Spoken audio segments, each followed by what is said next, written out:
So I'm taking a look at this little mini PC here from minisforum. And this is the worst case I've ever seen. So you're supposed to take off these two screws here.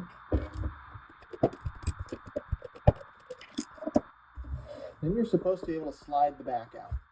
But the back just has this tiny little ridge to grab, and there's no way I'm going to get my finger on this. So they provide a stupid little piece of metal like this, that you're supposed to reach in here and grab these fins, pull on it. Oh, God. Well, it came out this time. So anyway, if you want to see all the things wrong with this unit, look on my channel below for the full review.